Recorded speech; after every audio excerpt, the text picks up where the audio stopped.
at large at Newsweek. Josh, thank you for joining us. I want to talk to you about Doge. We're just seeing the ugliest attacks against Elon Musk, and it's amazing to see what people are actually protesting against.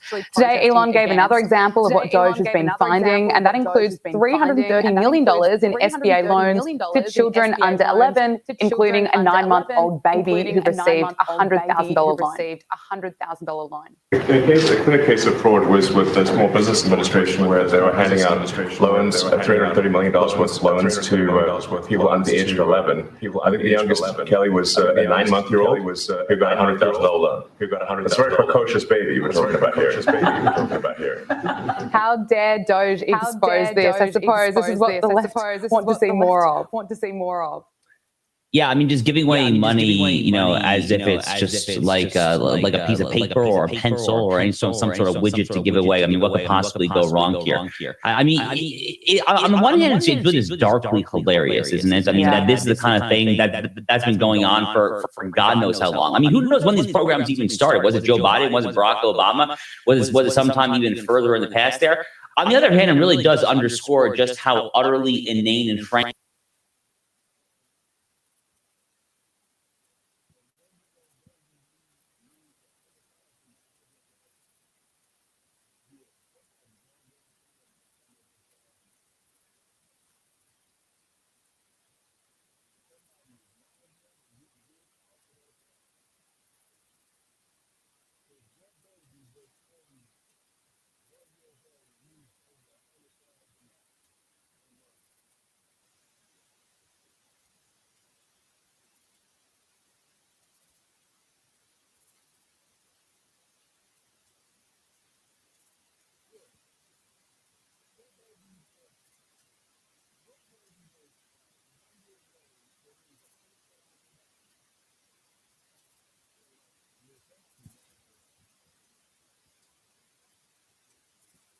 frankly perverse the dramatic, massive left-wing opposition to Elon Musk is.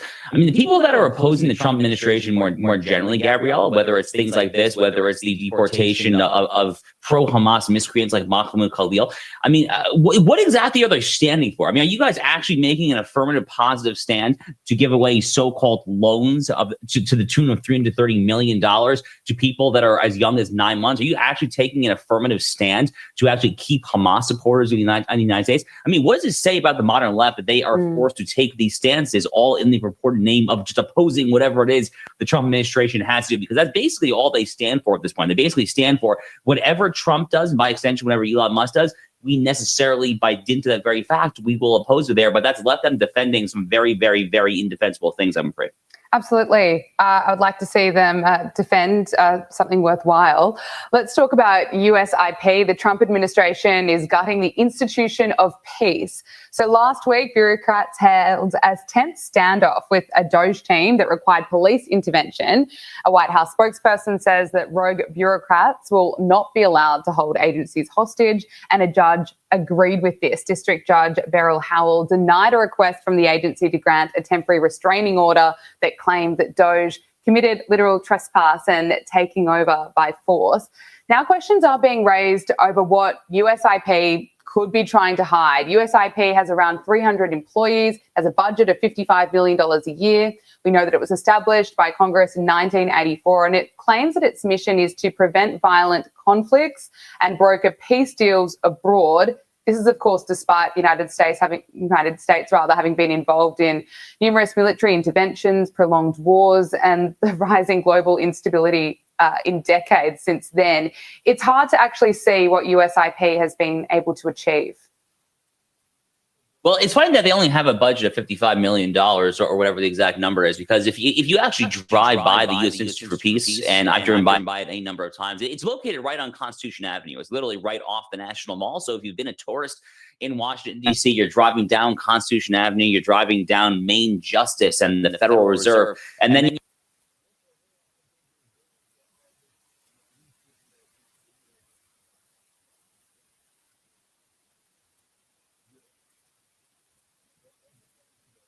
you see this mysterious building, U.S. Institute of Peace. What in the world is this there? And it turns out that this, like so many other alphabet soup agencies or alphabet soup NGOs that are funded by the taxpayer in Washington, D.C., it's just a bunch of deep state career leftist bureaucrats. That's basically all that's going on here, it turns out, at the U.S. Institute of Peace there. By the way, the judge who actually ruled against the U.S. IP employees there and ruled in favor of Elon Musk and Doge, Beryl Howell, total left-wing judge, absolute far left judge there. I suppose a broken clock, after all, is still correct twice a day there. But it says just how it speaks volumes about how just meritless, frankly, the US IP's lawsuit was against Elon Musk and Doge here for trying to gut out a lot of the fat in this taxpayer subsidized adjunct of the federal government. It's not really an agency. It's not really independent. It's kind of just an appurtenance, you might say, of the federal government. But the federal government, it turns out, has a lot of appurtenances, to use the same word there. That's kind of what Donald Trump was elected to do, by the way. He was elected to drain the swamp. I mean, what did the people out there think that drain the swamp meant? I mean, did y'all think that it was just a bunch of mean tweets? I mean, it's time to actually drain the swamp in action. That's literally the whole point of the Department of Government Efficiency. It's the whole point of what Elon Musk is doing there. Apparently, he's staying awake till 1 a.m. every night. He's sleeping in his office there. The world's wealthiest man is committed to this. He is committed to gutting out waste, fraud, and abuse in the federal government. The American people are on his side. American people, roughly 65 to 70% approval ratings, say that they like what Doge and Elon Musk are doing there. It is slush funds. It is taxpayer subsidized career leftist bureaucrat slush funds like the US IP that are on the wrong side of the American voter. And yet again, Gabriella, we see that the left is forced to defend a fairly indefensible position, a position, mind you, that, as I just said, even a very left-wing judge like Beryl Howell actually ruled against. I want to talk to you about accused pro-Hamas supporter Mahmoud Khalil, who you mentioned earlier. We're learning more about him, this detained Columbia University protester. The New York Post is reporting today that he hid his ties to UNRWA on his visa application. As we know, UNRWA was rightfully stripped of tens of millions of dollars in federal funding after it was revealed that several staff members took part in the October 7 terror attack on Israel. So over the weekend, lawyers for the DOJ lodged new accusations against the anti-Israel campus protest leader in court papers, arguing that they should be grounds for deportation. What's your reaction to this? Well, if you are relying on a U.S. visa application, period, full stop, end of story, that is sufficient grounds to deport you. Frankly, you actually don't even need that. I mean, that is actually above and beyond what is required under our law in order to deport someone. You know, the Mahmoud Khalil story, I sometimes find myself just kind of pinch myself to make sure that we're actually really debating this. This guy is a genuine apologist for Hamas. This is a guy who has praised. He has praised armed resistance, aka violent jihad, against the Jewish people, against the Jewish state of Israel there. This is someone who was one of the student leaders of the vandalism, the anarchy at Hamilton Hall at Columbia University last year. He was one of the student negotiators there. This is someone who has been closely involved with CUAD, Columbia University Apartheid Divest, a student organization that literally puts on their social media feed, "We seek to eradicate Western civilization." Well, okay, thanks for telling us there. If you're here in a visa, bye-bye. Look, there was an unbroken string of U.S. immigration law going back since the origins of the Republic, going back 250 years, that it is inherent in the principle of national sovereignty that any alien, whether legal or illegal, can be removed at any time for any reason. There is no such thing as quote-unquote due process when it comes to aliens. This is a key point, actually.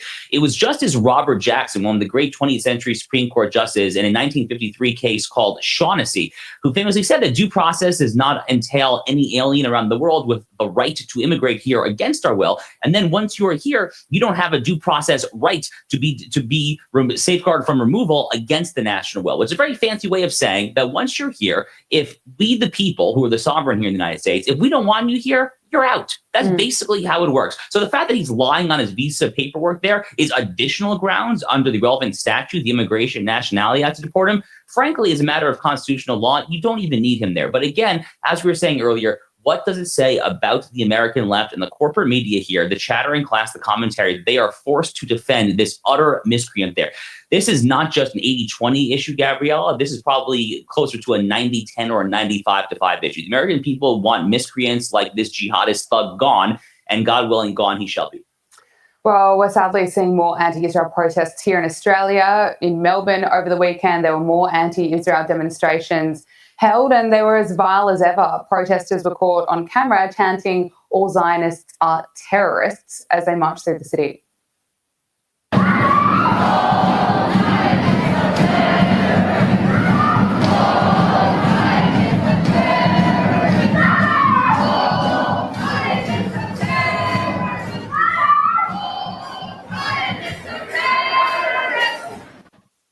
Just absolutely horrific scenes. Josh, what's your response?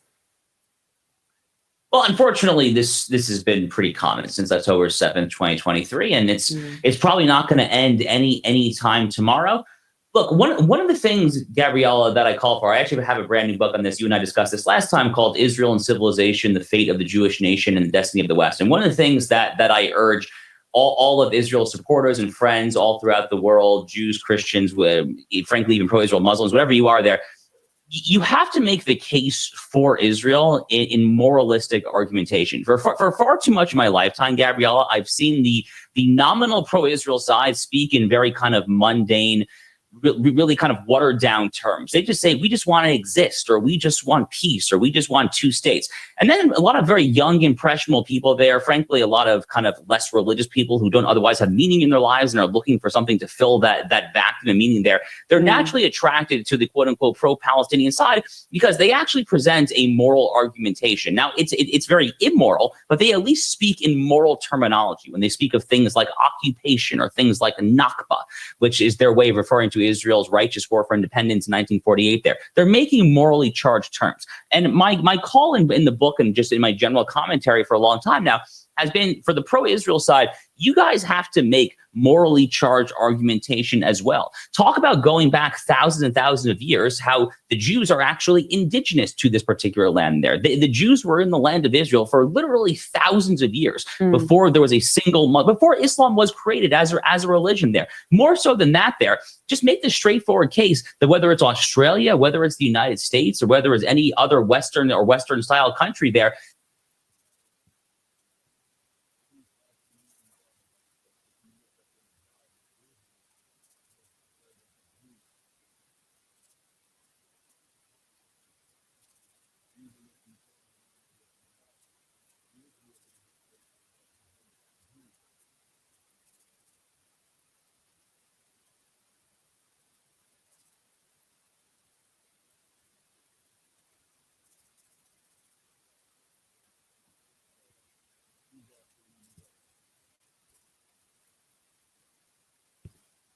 the West is stronger when there is an emboldened and empowered Israel there that is able, in an unfettered fashion, to take care of its own neighborhood and to secure and patrol it in a way that redounds to Western civilization's interest. There is no compelling national interest whatsoever for a country like the United States or Australia to support a quote-unquote two-state solution, which means carving up a new Muslim terror state in the heart of the Middle East that will become a new Iranian launching pad for terrorist attacks. There's no national interest in that whatsoever there. So whether it's explaining that in concrete terms, whether it's making an actual moral argument about the inherent beauty actually of Zionism, a term that has been so utterly ridiculed in recent years for garbage reasons, it's nothing less than the Jewish people's right to self-determination in their own ancestral homeland. It's a very straightforward, I would argue, beautiful concept. So make these arguments, though. Don't just let these other guys, these thugs, just take over the streets and then get away with the narrative. It's time for the pro-Israel side to step up and start waging their own loud arguments that are not obnoxious, but they have the benefit of being grounded in truth.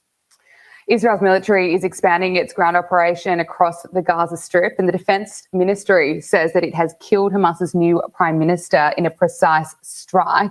Now, this, of course, comes as talks to stop the fighting and release the hostages completely stalled. At least, Josh, we are seeing Hamas, it's continued to be weakened. Yeah, the next time Hamas advertised for its prime minister job, they probably should put in the job description, unclear of how long the job duration is, right? I mean, they've cycled through a bunch of these guys ever since October 7th there. Hamas only has itself to blame, Gabriella, yet again, for the fact that its leaders are being killed. Hamas only has itself to blame period, full stop, end of story for the entire state of Gaza since October 7th. They were the ones who slaughtered 1,200 Israelis on that day. They were the ones who took hundreds of civilians hostage.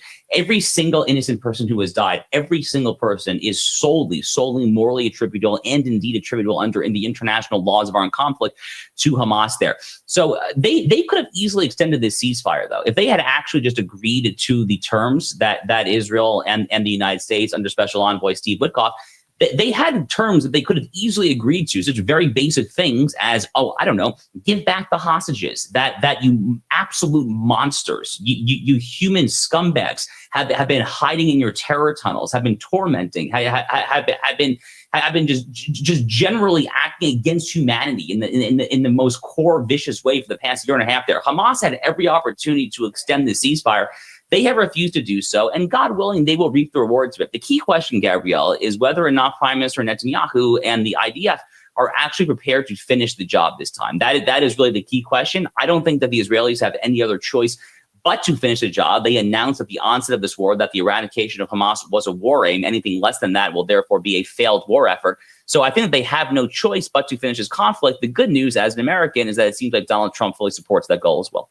It is. Trump's administration firmly stands with Israel, and we like to see it. But I want to talk about what is going on in the United States, talking about politics. The younger generation is becoming more conservative. We saw in the election last year, it was a political earthquake. It was the young people who went from being the most progressive to the most conservative in really a short period of time. Here's this analysis on a New York Times podcast. But if you look at this chart among white men who were 75 years old, supported Kamala Harris at a significantly higher rate than white men who are 20 years old. That's exactly right. That's a real shift. It is a real shift. This is the thing I am the most shocked by, I think, in the last 4 years, is that young people have gone from being the most progressive generation since the baby boomers, and maybe in some ways more so, to becoming potentially the most conservative. So Democrats are getting destroyed now among young voters. That's right. Josh, what do you put this down to? Are younger people becoming more conservative, or is it just that the left has just gone far too extreme? Well, I think that there are two things here. One is that young people in America have grown up in the shadow of a lot of failures, unfortunately. They've grown up in the shadow of multiple failed wars overseas, whether it's Iraq or Afghanistan. They've grown up in the shadow of an ever-escalating and skyrocketing national debt. Perhaps more so than anything else, people who have just turned 18 here, those who are in the 18-25 demographic, they partially came of age during the COVID-19 pandemic. I mean, they came of age at a time when Anthony Fauci and public authorities here were basically telling you to not leave your house for months or years on end there. If, God forbid, you wanted to take your child to the local park, you could get a violation there. How dare you ever consider going out in public if you're not triple masked, and on and on and on there. COVID-19 was one of the most debilitating episodes in all of modern human history, especially here in the United States when it comes to leading to decreased public trust there. So I think part of this just visceral response to lack of trust is being taken out on the Democratic Party, because they are rightly perceived right now in America's two-party system as the party of institutionalism, as the party that controls the institutions here, whether it's academia, whether it's the media, whether it's the public health authorities there. So they're naturally going to the more counter-institutional, counter-establishment party, which at this time is the Republican Party, especially under Donald Trump. I think that's half it there. The other half of it is that Donald Trump as an individual, just as a cultural icon there, is leading a cultural movement. The same way that Barack Obama led a cultural movement back for impressionable teenagers and 20-somethings back in 2008. Back then, the slogan was hope and change. A lot of young people voted for the Obamas. We all remember that poster, the blue and red poster with kind of the faded image of Barack Obama there. Well, MAGA actually, in kind of a weird way, actually is the equivalent of that in this particular decade. Donald Trump is absolutely leading a movement. The red MAGA hat is basically the closest successor to that hope and change poster back from 2008 there. And the same way that Barack Obama was bigger than politics, but was really able to transcend popular culture, so too is Donald Trump bigger than politics. And he is 100% transcending and permeating himself all throughout American popular culture. Look at this past weekend. He attended the NCAA Wrestling Championship. He got a roaring applause. The wrestler, I believe from Oklahoma State, who won the national championship, went over to Donald Trump, gave him a big bear hug. Wherever he goes, whether he was at the Daytona 500, the first NASCAR race of the year, whether he went to the Army-Navy football game, wherever he goes here in the U.S., he is immediately embraced. He is applauded there. The whole Trump dance has become kind of like a cultural icon here in sports, on television. I mean, he's transcended politics, which makes sense because he's been a global figure for the better part of his entire adult life, going back to the New York tabloids in the late 70s, early 80s. So he really has kind of become much, much, much bigger than just president of the United States. He is leading kind of a just broader societal movement. I think that is part of why young people are flocking to him as well. Absolutely. Couldn't agree more. Love seeing you do the Trump dance just then, Josh, as well. But finally, before I let you go, I didn't think we'd be agreeing with Bernie Sanders today, but he's actually making sense. He was asked about Donald Trump on ABC News and admitted that nobody thinks illegal immigration is a good thing. Is there anything that you think Trump has done right? Yeah, I mean, I think cracking down on fentanyl, making sure our borders are stronger. Look, nobody thinks illegal immigration is appropriate. Wasn't expecting that, but credit is where credit is due. He's right. You know, I think back to the 2016 Democratic presidential primary. So that was really three candidates. It was Hillary Clinton, Bernie Sanders, and the former governor of Maryland, Martin O'Malley. So back then, if memory serves, I think it was during this cycle. It was during a presidential primary debate that the topic of open borders came up. And Bernie Sanders dismissed it out of hand. He said, open borders, that's a Koch brothers concept. Because you got to understand, Gabriella, Bernie Sanders came of age at a time when to be on the left was to support a closed border for big labor reasons, for labor union reasons, for the AFL-CIO, for people like that. And Bernie Sanders, I mean, look at the guy. He's been around the block for a long time.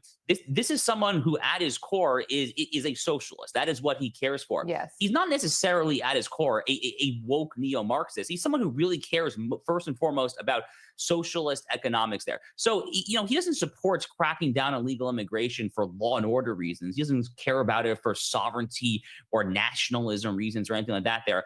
He supports it in theory. I guess in theory, because in practice, I'd have to see what kind of legislation he would actually support, right? But in theory, I guess he's mouthing off rhetorically support for this because these are kind of his old socialist, closed border, you know, hike the wages of the working class talking points going back to the 1960s. I'm not belittling that, by the way. I happen to also agree with trying to spike the wages of the working class there. I support a more restrictionist immigration paradigm as well there. But the goal or the point here is that this is kind of just an out of context moment for Bernie Sanders. It kind of exposes that he is of a fundamentally different generation. He's been replaced in many ways by the young culture warriors, the Ilhan Omars, the AOCs. But frankly, if Democrats actually want to get back to being somewhat relevant on a national level here in the United States, they need to ditch the culture war and get back to their old blue-collar economics. Even if I don't always agree with those economics, at least they're talking about the issues that matter there. Bernie Sanders, in a weird way, as crazy as he is kind of a throwback to that. Josh Hammer, Senior Editor at Large at Newsweek, thank you so much for joining us. My pleasure. Thank you.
50 years. That's not me saying it. They're saying it.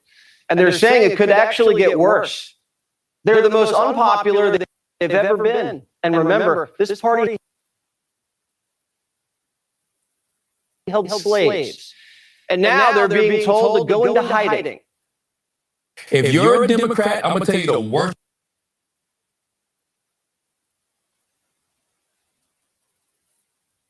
thing that you could do right now. Speak for that guy party. Okay? That party's brand is in such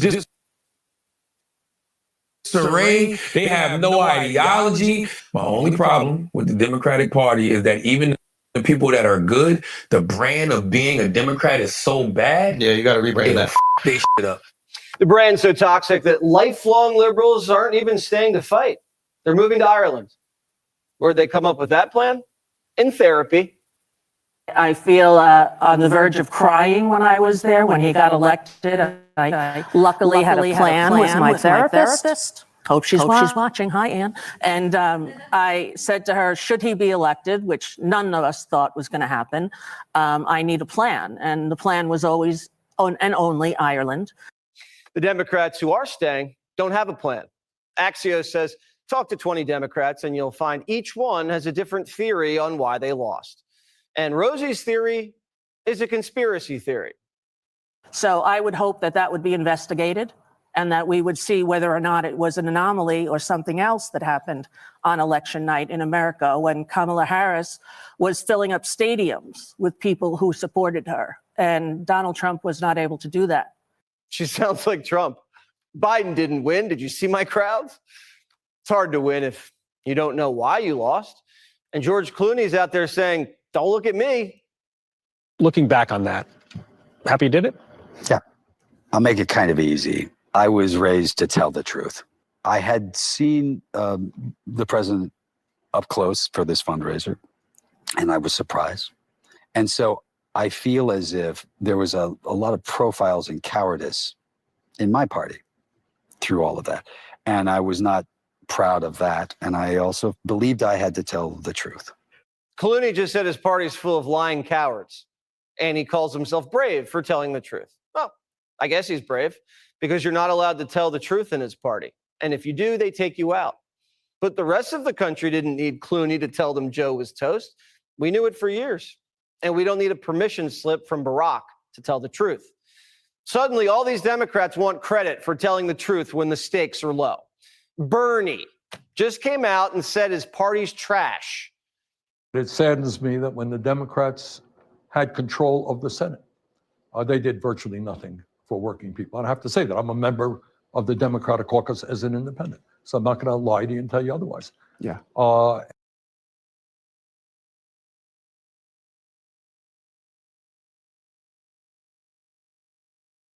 you tired of your YouTube channel not getting the attention it deserves? Building a YouTube channel can be a very lucrative and successful way to make new fans or sell your product or service. But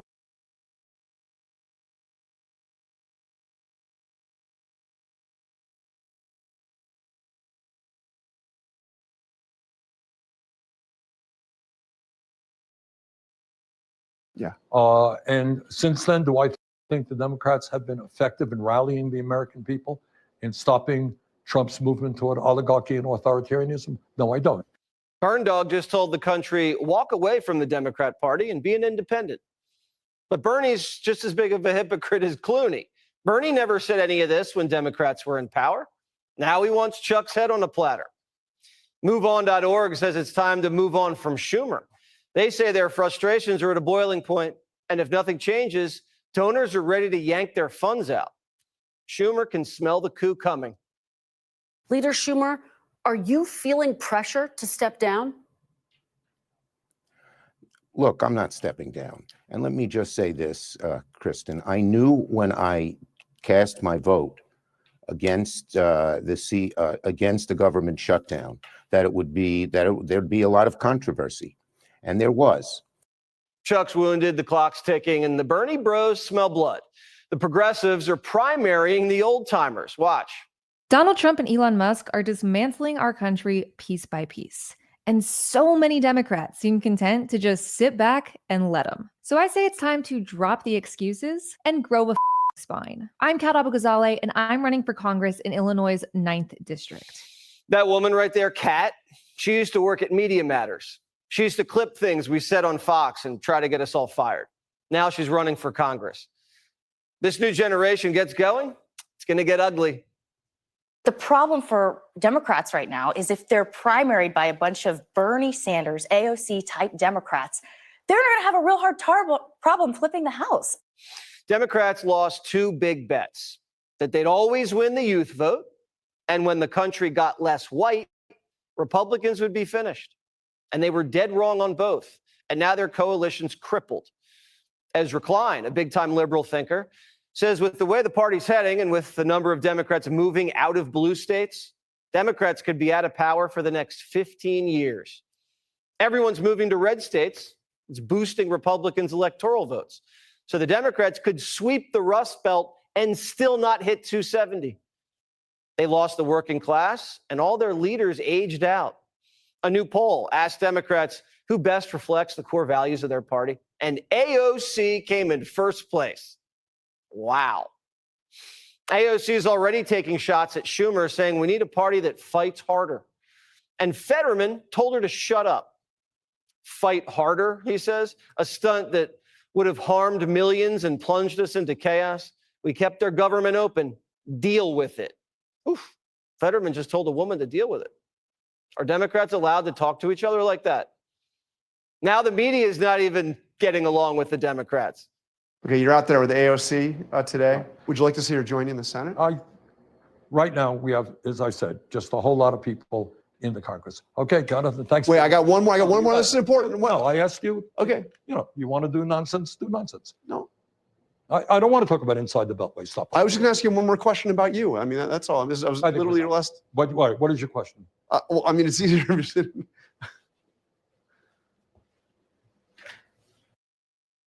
Who storms out of an interview and then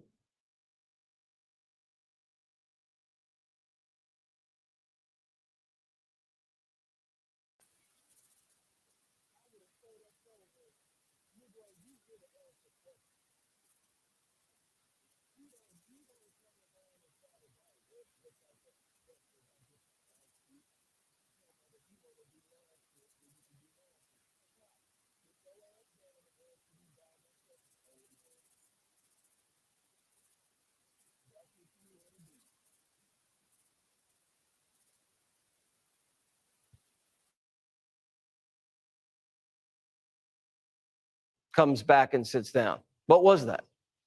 You got to commit. They want AOC to run against Schumer and knock him out because at least AOC can get a crowd, even though it's basically the same crowd Bernie's been getting for 10 years. But some Democrats think she's the ticket. Newsom is obviously setting up for a run for the presidency in 2028. And I'm not so sure that his current strategy is really going to work, because what he's doing is he's trying to appeal to the right. But what I see is people like AOC and Bernie Sanders, who are further left than politicians we've seen in the mainstream in modern American history, garnering so much support, breaking records with attendance at rallies. What the left may need right now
now is possibly somebody further to the left, not further to the right. So the country's moving right, and Democrats think the way to win is to move left. Everyone fled California, and Democrats are like, I know, let's run the country like California. I mean, this looks like game over, you know, and the reason why people are voting with their feet is a lot of what your book is about. Yeah. Taxes and regulation. I certainly have been screaming about it forever. I did 3 years with a sign here that said, how long is it going to take me to get my solar hooked up? 3 years, talking about it on television.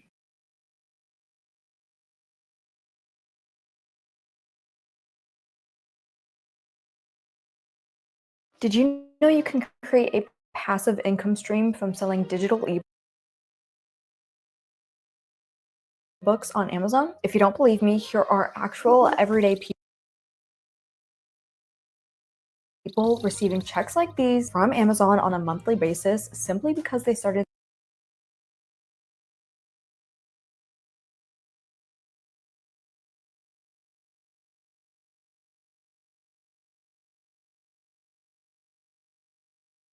About it on television in this state. You couldn't do it. Democrats can't stop the things they want to stop or build the things they want to build. Do they have any ideas that are different than Donald Trump? Because saying, I don't like what he's doing is not an idea. Listen to what Democrats want to campaign on next year. Well, we could eliminate all voter registration laws. See, when Democrats get in charge, we try to protect voting rights. We don't make voting easier. We didn't have voter pre-registration in 1787. We didn't have voter pre-registration in 1821. We only started having voter registration, generally speaking, after the Civil War. Why do you think that is? Don't regulate who gets to vote. That's not even an idea. That's just cheating. Politics is basically about getting people on your side. And there's a lot of different ways to do it. Patronage, persuasion, inspiration. Kid Rock is doing conversion therapy. Kid Rock was here a couple of weeks ago, and he said, I want you to meet Trump.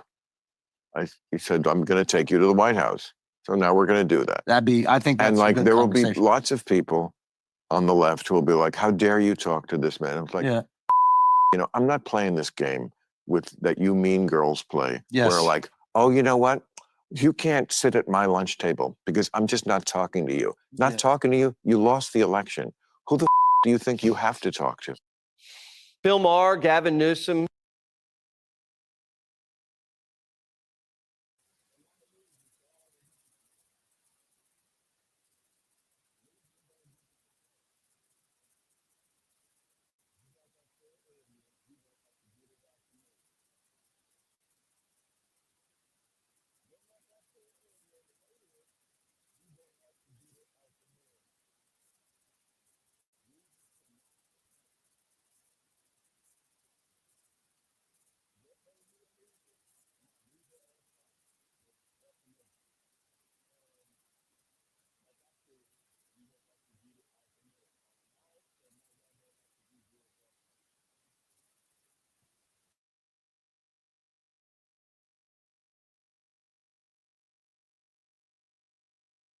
Stephen A. They lost, and they want to talk to the winning team. This is how it happens. Once you start talking to the other side, you stop hating them because you see them as humans. And then you find out you have a lot in common. And the next thing you know, you're sleeping with the enemy. The Democrats have gone so far left that Gavin, Maher, these guys, they're just looking for a new home. It happened with Rogan, Tulsi, and RFK too. Republicans have this big, beautiful tent. Why don't you stay for a minute? Spend the night. Click here to subscribe to the Fox News YouTube page to catch our hottest interviews and most compelling analysis. You won't get it anywhere else.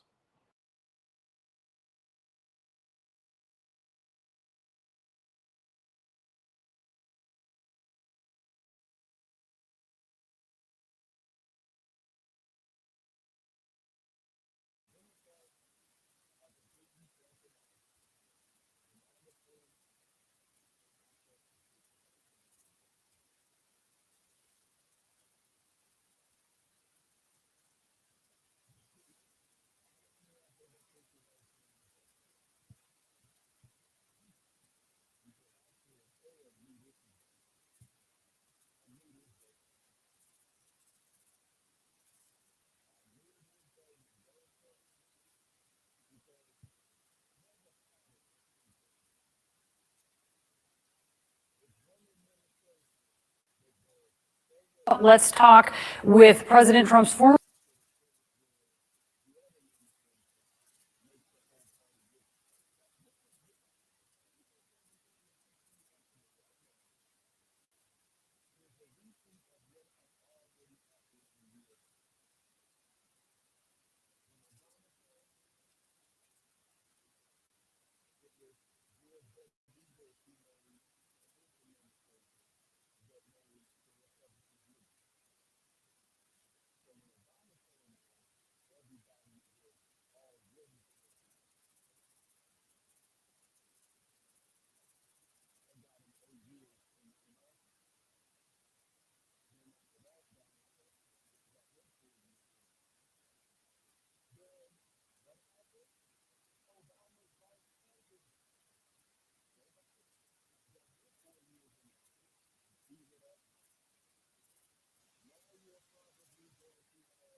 National Security Advisor, John Bolton.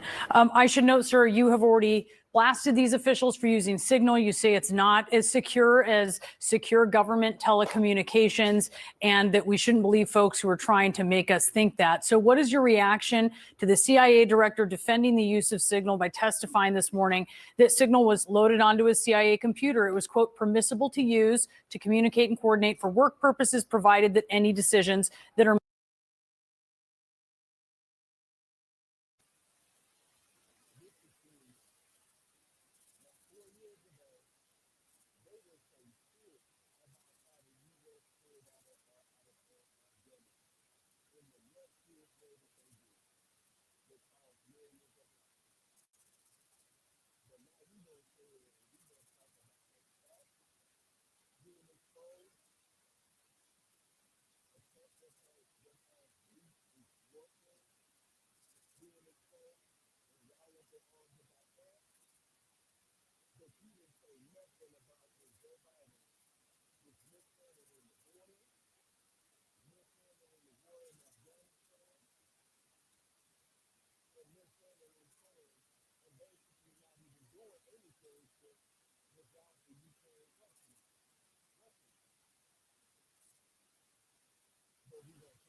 that are made are also recorded through formal channels?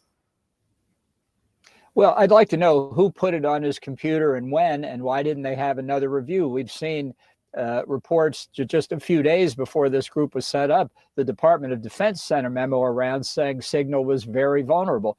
I think the key point here is the United States government over decades has spent billions of dollars to create the world's most secure telecommunications capabilities. And why these senior officials, virtually all of whom are 24/7 able to get onto a secure phone, a secure video, a secure computer, why they would shift off of that for any reason to any commercial system.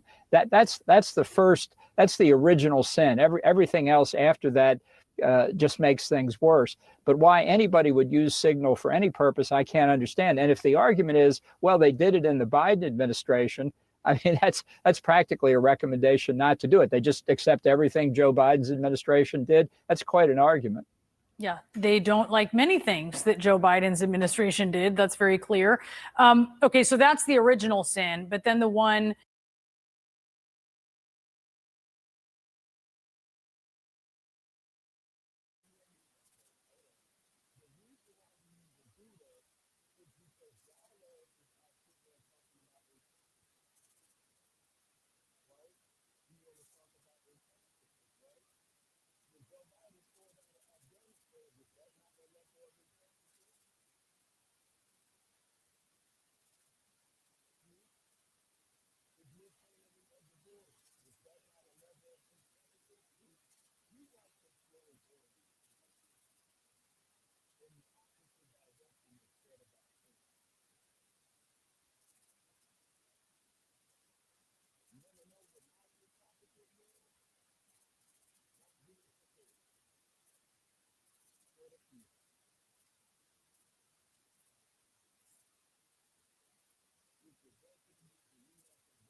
that is causing a lot of the fallout here is Secretary Hegseth putting all of these operational details into the group chat.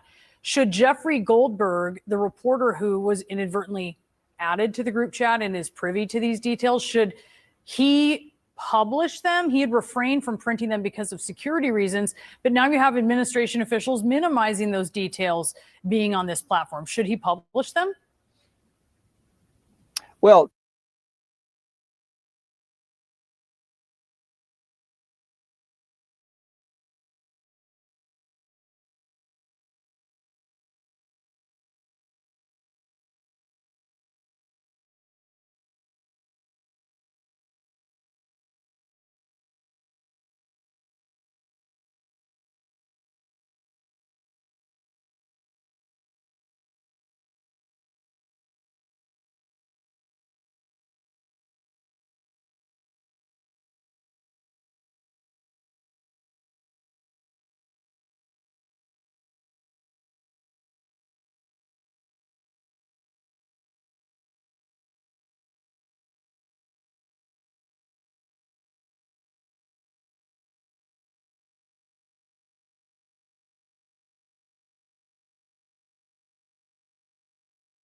Well, Tulsi Gabbard at least testified there was no classified information in the chain. So that should be a defense in court if the Justice Department were to try and prosecute Goldberg. They could ask for the information.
Information back. I think they know that it's classified, and I think, frankly, some of the information published in the Atlantic article was classified. For example, the argument that's made by several people that Europeans and Egypt, I think, were included, are going to have to pay for the outcome of the operation against the Houthis in Yemen to clear the Red Sea maritime passage.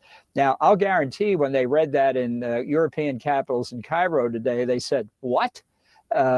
So I think it's like many instances of classification, that would be classified until we actually told the governments or made it public. But when it's made public before we're prepared to do it, I think that almost certainly was classified in and of itself.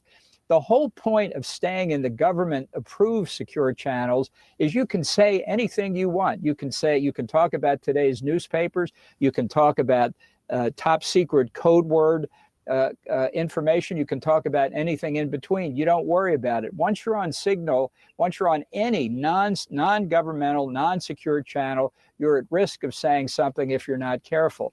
And what I think is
additionally worthy of investigation here is, was this the first rodeo? Was this the first Signal app group chat in the national security space?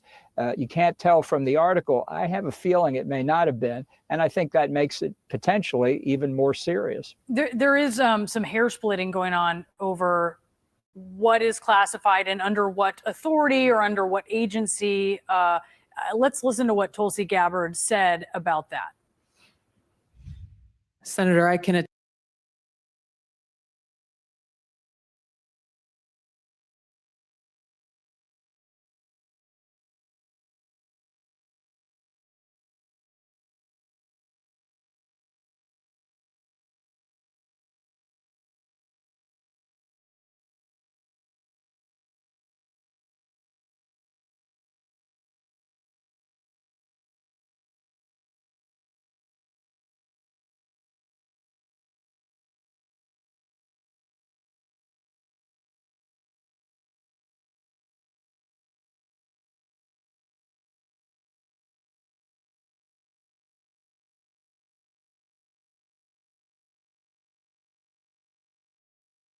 Senator, I can attest to the fact there were no classified or intelligence equities that were included in that chat group at any time. And I so the defer. attack sequencing and timing and weapons and targets, you don't consider to should have been classified? I or defer were to the classified? Secretary of Defense, the National Security Council on that question. Now, to be clear, Gabbard and Ratcliffe seem to be leaning on this distinction that they say this was not intelligence community classified information. Ratcliffe went on to say the Secretary of Defense is the original classification authority for the DoD and deciding what would be classified information.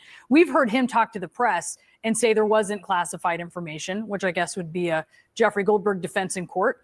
But what is your read there on what Gabbard and Ratcliffe are doing, kind of splitting those hairs? Well, they're trying to cover their posteriors. I think they're very worried. I think they know there was classified information in that chat. This business about who has original classification authority is important when things are classified. But once somebody classifies it, then it's classified. And it doesn't matter whether it was Tom, Dick, or Harry. So I think what they've said, at least in earlier parts of their testimony, though, remember, this is a statement to Congress. I don't know whether they were sworn in or not, but under Title 18, the U.S. Code, Section 1001, a false statement to a government official, including committees of Congress, can constitute perjury. So I think they're very nervous, and they are trying to split hairs in a sense and say, well, we don't know what the stuff that Hegseth sent out was. And I think Hegseth's response when he was first told about this is the kind of denial that you see from Donald Trump right on through, nothing to see here. Then there is no answer to the point, well, if it's not classified, why don't you just publish it? And so really quickly before I let you go, They were asked questions about the specifics of the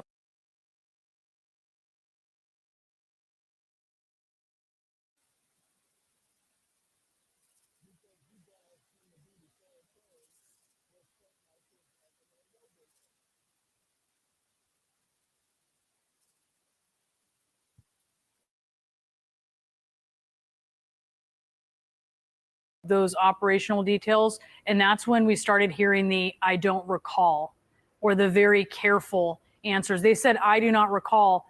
These were, we should remind people, texts that were exchanged, I think 10 to 12 days ago, like within the last 2 weeks. Is that believable to you, all of those I do not recalls? From the people saying, I don't recall at that testimony, I'm not at all surprised. Look, I think the main thing here, these people are not going to get in any trouble. They're not going to be disciplined. They're not going to be investigated by the Justice Department unless and until Donald Trump feels some heat for it. And he doesn't feel any yet. Ambassador Bolton, thanks so much for being with us. My excellent reporters are back. Leanne, you're on the Capitol every day with me. What do you expect to actually happen in the Capitol? I mean, you heard Roger Wicker, chairman of the Senate Armed Services Committee. Mm-hmm. He indicated that there's going to be some level of investigation. There'll probably be some classified briefings. But will this go as far as what Democrats want? No. This is a full-blown probe. Absolutely not. Speaker Mike Johnson gave the signal very clearly just now that this is something that does not need to be discussed anymore. It was something that's corrected, ignoring the fact that these are the top national security advisors in the country, and they know how to discuss very important information, including attack plans. But talking about mistakes, I spoke to a member of Congress this morning, Representative Ralph Norman, and I asked him about this, and he's taking his cues from Pete Hegseth, and he's saying, well, we don't even know if this is true. And so we have a subpoena to figure that out, perhaps. Right. You can learn if it's true, if you wanted to learn if it was true. Exactly. And so there's a lot of obfuscation here and dismissal. And of course, there's a lot of Republicans who don't want to criticize or get in the way of the president. Yeah, and the question is who also could investigate this? Yes, there's Congress. It doesn't sound like there might be one, certainly not in the House, maybe in the Senate. We'll see if anything changes over the next 24 hours or so. But who else could investigate this? Inspectors General? Well, a lot of them have been dismissed, and that's also being litigated in court, the legality of those dismissals. But the Department of Justice, we know those an FBI run by Trump loyalists, and will they actually go further and look into this? It doesn't seem that way. Could the White House counsel's office do this? Jeff, what is the White House? They said they're going to look into this to some extent. What do we expect from the White House to review what happened here? I mean, there's no doubt that this is viewed, I think, in the president's words, as the only glitch of the administration. So it is viewed as a mistake inside the White House, despite the fact that the CIA director would not even go that far.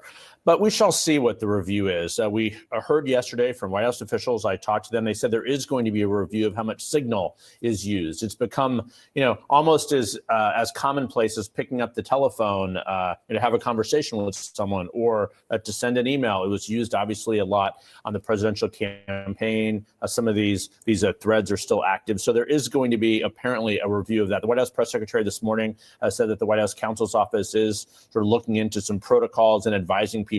But the reality is they're going to try and move on from this and downplay it. So I'd be very surprised if to Susan's point earlier, there would have already been a special prosecutor. There would have already been an investigation. Phones would have been examined and seized and things. And time is over for that. But I think in the court, we don't know how this will impact the president. He sees coverage. It takes a few days, but he will be agitated by this. Yeah, so we don't know what the ultimate reaction will be. We haven't really heard from the president much at all. I mean, yesterday in the aftermath of the story breaking, he said he hadn't reviewed it, which seems, for someone who consumes news the way he does, quite remarkable. They said he hasn't seen it, but we have not heard much from the president on this yet. We haven't, but he does watch coverage. We do know that. And I also think it's important to note that Democrats are not powerless in this moment. I was speaking to one of my sources, a Democratic strategist, and what in some corners, they are hoping to see are Democrats withhold their votes for anyone related to national security in this moment, or vote no on every single cloture vote until Thune agrees to a real investigation. They can play hardball here. Or will they? Will they? Democratic voters have been demanding it. So let's see if they capitulate again, or if they use every available mechanism to really stick it to Republicans.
Progressive Texas Congresswoman Jasmine Crockett appears to be desperately trying to capture her party's spotlight. Even if it means turning up the rhetoric against Republicans. It's a far cry from her comments before the election, when she swore that Democrats would never, ever do this. Democrats have never endorsed political violence, but he will go to a rally and he will endorse it. This is the equivalent of playing with a loaded gun and then it backfiring on you. Just a few months later, here she is appearing to egg on some of the agitators against Elon Musk. I am truly here for very selfish reasons. Starting with on March 29th, it's my birthday. And all I want to see happen on my birthday is for Elon to be taken down. Yes, we are fighting for our country. We're fighting for democracy. We're fighting for our freedoms. And when I say fighting, I'm saying that figuratively. Obviously, everything that I am promoting is nonviolent. And now she claims Democrats need to punch their opponents. How do you win elections in Texas as a Democrat? What do you do? I think that you punch. I think you punch. I think you're okay with you okay with punching. You know, I think and I love Colin, and I think towards the end he started to punch a little harder. But like, it's Ted Cruz. I mean, like, this dude has to be knocked over the head like hard, right? I mean, Steve, like, to just choose the verb punch, and then knock over the head. It's interesting language choice. Of course. And, but you can see that this, for her, is working, right? This kind of amping it up and some of the comments we're seeing, and it gets more and more over the top, lower and lower, frankly. But this is what they seem to want in the Democratic Party now. They want this kind of rhetoric. They want this kind of attitude. I don't think it's helping them at all, but it's helping lift the profile of people like Jasmine Crockett. It's a great point because some Democrats say they want to fight. It may be a figurative fight, but she's given them maybe a literal one. I don't know. You know, Kennedy, there was this moment of Jasmine Crockett. I think this is probably the most shameful bite we're going to play. Listen to how she talks about Governor Greg Abbott of Texas, who I would remind everyone is in a wheelchair. Y'all know we got Governor Hot Wheels down there. Come on now. And the only thing hot about him is that he is a hot mess, honey. So yes. I don't know what her intent was with that, but I find that to be a disgrace. No, she's trying to demean the governor in order to score cheap political points. She's an attention whore.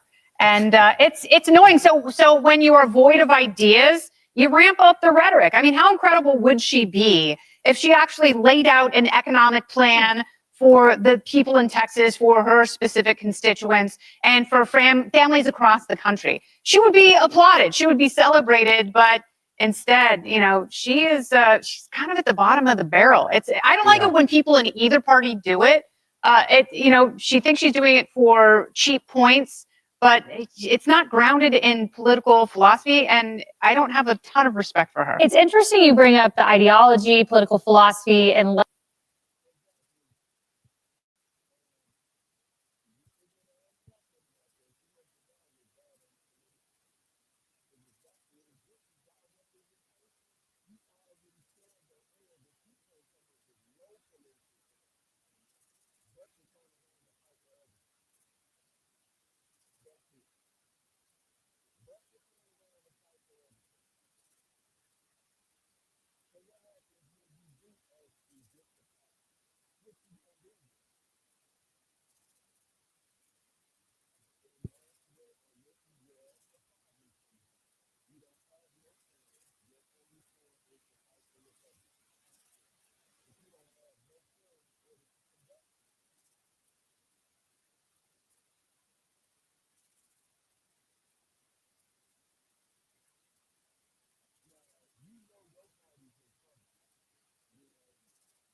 Legislative ideas. She even admits she doesn't have those. Listen. I'm listening. I swear. Okay, we don't have it.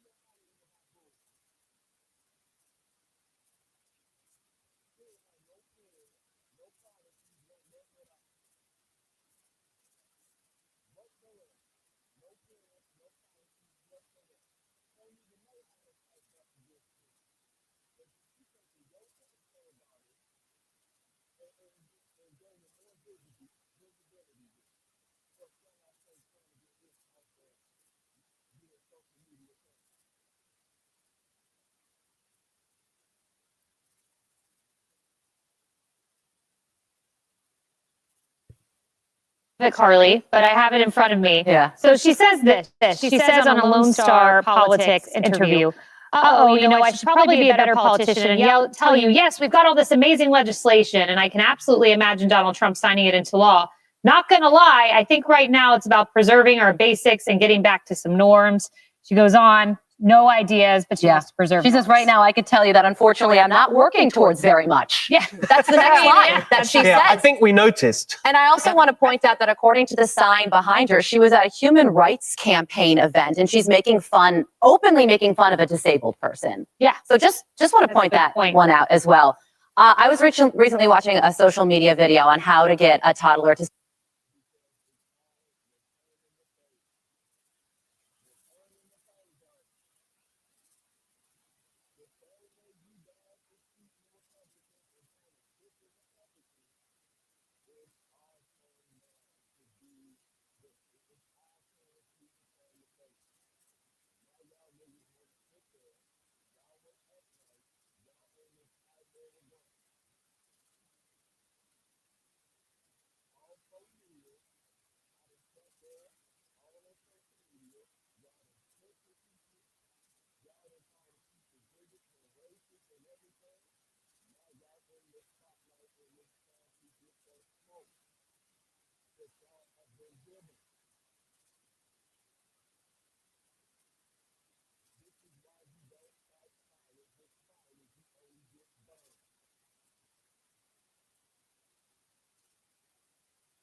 to stop screaming in public. And the advice was to speak really quietly to them because it kind of jars them, throws them off. Like, I thought you were going to scream too. So maybe I should, listen to what you're saying. And I bring that up because sometimes being the loudest in the room and screaming the most isn't the solution to your problem. That's what Jasmine Crockett is doing right now. Maybe the solution is doing something like what Chuck Schumer just did and made sure to not shut down the government. Or also the advice of James Carville, roll over and play dead, Democrat Party. Don't make all the headlines right now. Just watch and wait. And I think a majority of Democrats actually agree with me as well, because according to a Gallup poll, nearly 70% of Democrats think the party should either be more moderate or stay the same. So Jasmine Crockett getting all the headlines, AOC and Bernie Sanders out there talking about the oligarchy. But overall, by and large, if you really want to inspire Democrats, maybe take a step back right now, learn and listen. Yeah, Rosanna. I was just going to say that she has said that she's not trying to incite violence by any of her comments.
But they're childish.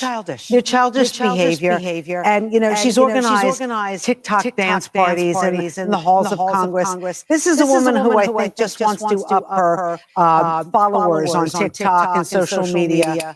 And she thinks this is the way to, I guess, gain support in D.C. It worked for AOC, so maybe it'll work for her. Maybe it will. We'll report back. I'll monitor that following on social media. All right. Hey everyone, I'm Emily Campagno. Catch me and my co-host Harris Faulkner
Why can't I make any changes without an admin approval? Why? With Monday.com's intuitive work management platform, you have the power. Not IT, not admins. You're in charge. So you can tailor work exactly how you love to do it. For example,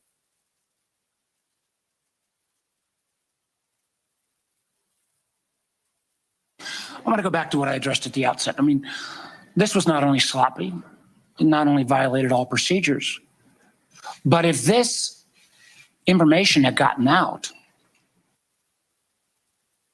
American lives could have been lost. The Houthis had this information, could reposition their defensive systems. So I want to get a little more information about this. Director Gabbard, did you participate in the group chat with Secretary of Defense and other Trump senior officials discussing the Yemen war plans? Senator, I don't want to get into the specifics. Ma'am, were you on? You're not going to be willing to address. So you're not, are you denying, Matt, will you answer my question, ma'am? You were not TG on this group chat? I'm not going to get into the specifics. So you refuse to acknowledge whether you were on this group chat? Senator, I'm not going to get into the specifics. Why are you going to get into the specifics? Is it because it's all classified? Because this is currently under review by the National Security Because Council. it's all classified? If it's not classified, share the text now. As the White House previously Is it classified or non-classified information on this text? I can confirm. Director Radcliffe, were you on the group chat? Senator, I was on a Signal messaging group. So you were the John Ratcliffe on that chat?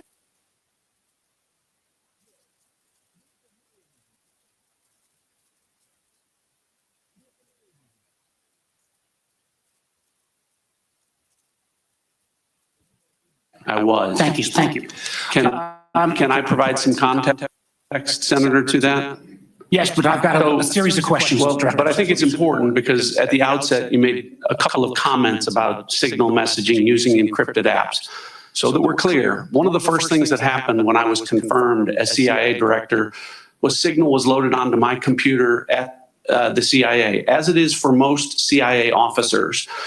One of the things that I was briefed on very early, Senator, was by the CIA records management folks about the use of Signal as a permissible work use. It is. That is a practice that preceded the current administration to the Biden administration. Director Ratcliffe, I've got a series of questions.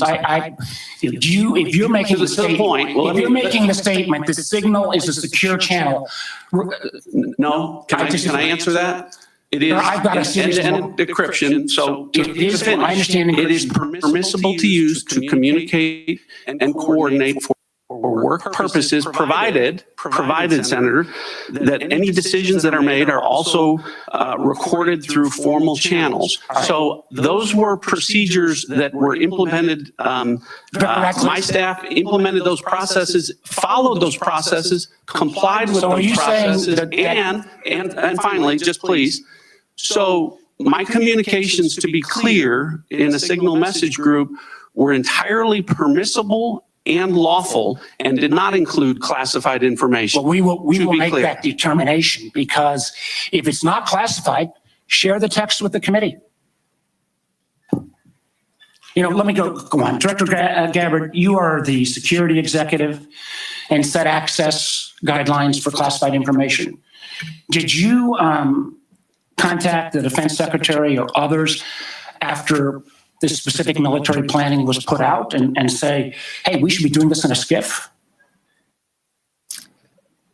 There was no classified material that was shared in that. So then if there were no classified material, share it with the committee. You can't have it both ways. These are important jobs. This is our national security. Bobbing and weaving and trying to, filibuster your answer. So please answer the question. If this was Director Gabbard, if this was a rank and file intelligence officer who did this kind of careless behavior, what would you do with them? Senator, I'll reiterate that there was no classified material that was shared in that. Ma'am, if there's no classified materials, share. And then if there's no classified materials, then you can't even answer the question whether you're on the chat. This is strangely familiar, and I think my colleagues will remember, when you couldn't answer the question, is Edward Snowden a traitor? Man, I have serious doubts about your, anyway.